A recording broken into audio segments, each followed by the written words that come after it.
भुतेगाव तालुका घनसावंगी जिल्हा जालना या ठिकाणचा हा शेतामधील हा एक ऊसाचा फळ आहे आणि या ऊसात जे काही ट्रॅक्टर आहे हे काल 4 वाजल्यापासून फसलेलं आहे.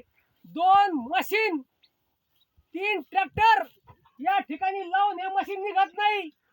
हा माल पूर्ण आता खाली घ्यावा लागतो आणि खाली घेऊन ट्रॅक्टर पुन्हा पुढे घेऊन याला भरावं लागणार आहे.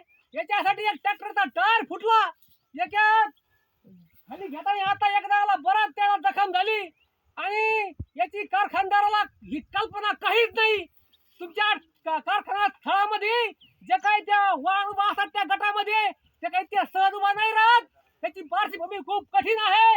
अहो त्या ऊस 12-14 महिने उभा आणायचं तिथं वेगळंच राहिलं पण बाहेर काढायला एका ट्रेलरला 12,000 रुपये खर्च यायला लागला. पुरे 12,000 रुपये एका ट्रेलरला खर्च या ठिकाणी येत आहे आणि या कारखानदाराला याचा कोणताच गांभीर्य नाही. आणि या भाजपच्या सरकारला या देवेंद्र फडणवीस साहेबाला शेतात रस्ता करताना आला. अरे समृद्धी महामार्ग तुम्ही एवढा मोठा केला. अरे प्रत्येक बांधावर जर तुम्ही रस्ता केला असता तर ही वेळ आमच्यावर आली नसती. अहो फडणवीस साहेब अधिवेशन आता चालू आहे. अधिवेशन चालू आहे.